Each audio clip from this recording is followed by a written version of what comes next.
తాకట్లో ఉన్న మీ బంగారాన్ని విడిపించి ఆ రోజు ఆన్లైన్ రేటుకి కొంటాం. Sharma gold company.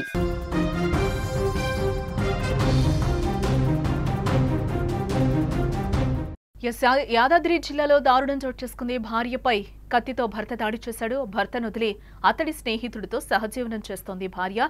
ఫ్రెండ్తో భార్య వెళ్లిపోవడాన్ని ఆ భర్త తట్టుకోలేకపోయాడు. ఫ్రెండ్పై దాడి చేసి కత్తితో వారింటికి వెళ్లాడు. అతడు పారిపోవడంతో భార్యపై కూడా దాడి చేశాడు. భార్యకు తీవ్ర గాయాలయ్యాయి. భార్య పరిస్థితి విషమంగా ఉన్నట్లుగా కూడా తెలుస్తోంది. లావణ్య అనే మహిళ భర్తను వదిలిపెట్టి అతని స్నేహితుడితో కూడా వెళ్లిపోవడం తెలిసింది. దీంతో తీవ్ర ఆగ్రహానికి గురైన భర్త భార్యపై కత్తితో దాడి చేశాడు. ఈ దాడిలో ఆమెకి తీవ్ర గాయాలైనట్లుగా కూడా తెలుస్తోంది. ఇక ఇదే అంశానికి సంబంధించిన మరింత సమాచారాన్ని మా ప్రతినిధి శరత్ అందిస్తారు.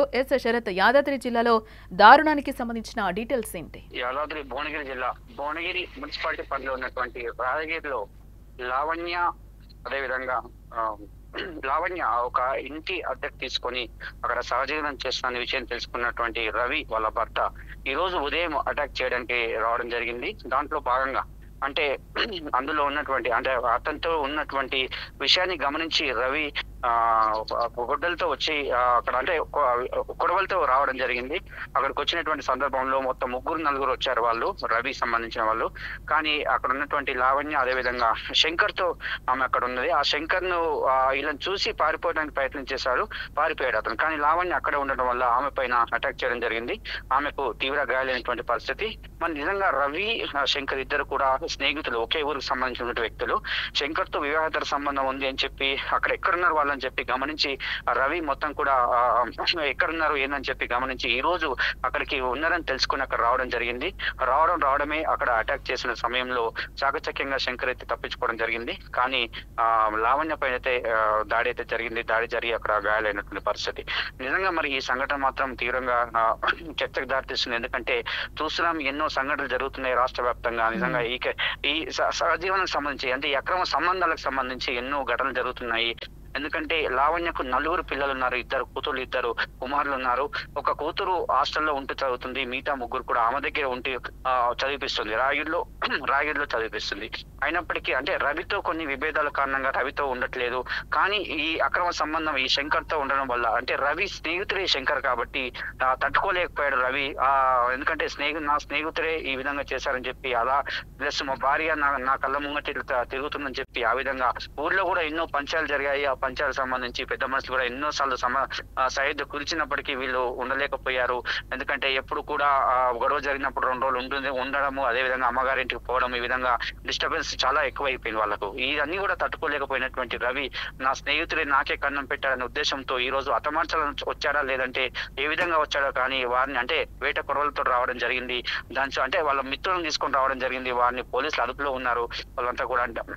అంటే రవి ఎప్పుడైతే ఈమెతో ఇలా విభేదాలు ఉన్నప్పుడు కావాలని చెప్పి ఇంకొక అమ్మాయిని కూడా పెళ్లి చేసుకోవడం జరిగింది. ఖమ్మం నుంచి ఇంకో ఆమెను కూడా పెళ్లి చేసుకోవడం జరిగింది. రవికి ఇప్పుడు ఈ 2వ భార్య ఉంది.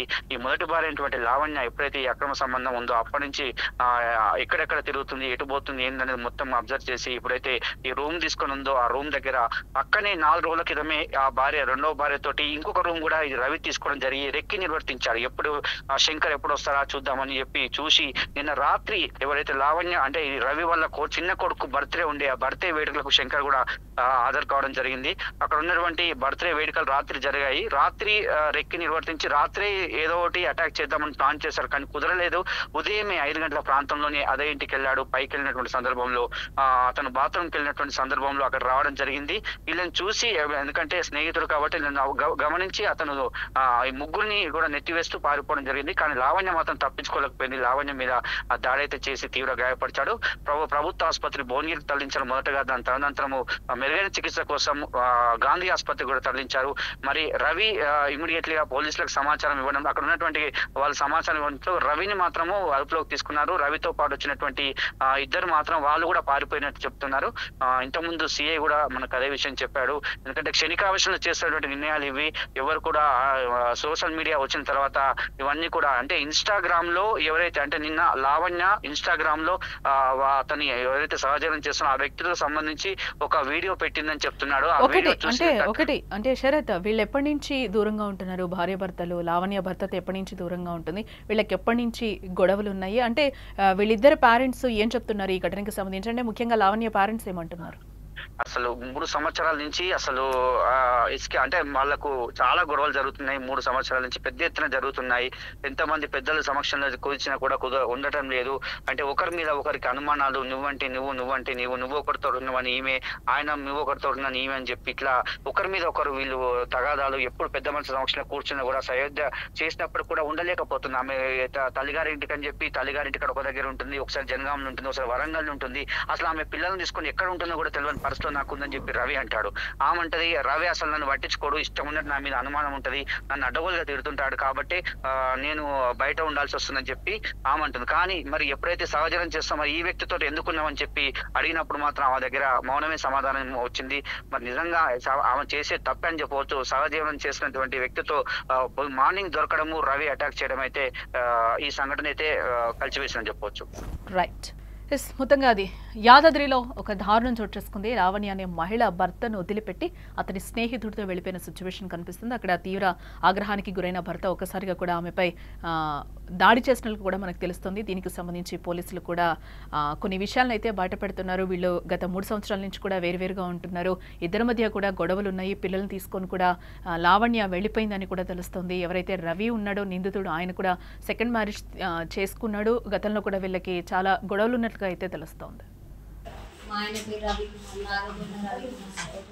మాకు పెళ్ళై 15 సంవత్సరాలు 16 సంవత్సరాలు నాకు 4 పిల్లలు సార్. మా ఆయన చాలా టార్చర్ ఉండేది సార్. వాడు నుంచుకున్నాం వీడు నుంచుకున్నాం అక్రమ సంబంధాలు ఉన్నాయని చెప్పి అమ్మ వాళ్ళ ఇంటికి వచ్చి 1 ఇయర్ ఉన్నా సార్. 1 ఇయర్ ఉన్న తర్వాత ఊర్లోకి వచ్చి ఎవరినో ఉంచుకొని ఎవరినో చూసుకొని రావట్లేదని చెప్పేసి నన్ను నా పిల్లల్ని చాలా బ్లేమ్ చేసేవాడు సార్. అట్లా గొడవలు పెట్టుకుంటే ఊర్లో నన్ను ఉండనీయకుండా చేసింది సార్. ఆ భయానికి నేను ఉండలేక వేరే దగ్గరికి వచ్చి బతుకుతున్నా సార్. నేను రాయగిరిలో ఉంటున్నా. నాకు లేనిపోయిన అక్రమ సంబంధాలు పెట్టారు సార్. మా ఆయన మళ్ళీ వేరే పెళ్లి చేసుకుంది సార్. పెళ్లి చేసుకొని 8 నెలలు 6 నెలలు అవుతుంది సార్. పెళ్లి చేసుకున్నాడు కదా, నా పిల్లలతో నేను ఎలా వాళ్ళ బ్రతికిస్తాను, 4 పిల్లలు చదువుకుంటా అని చెప్పేసి వచ్చింది సార్.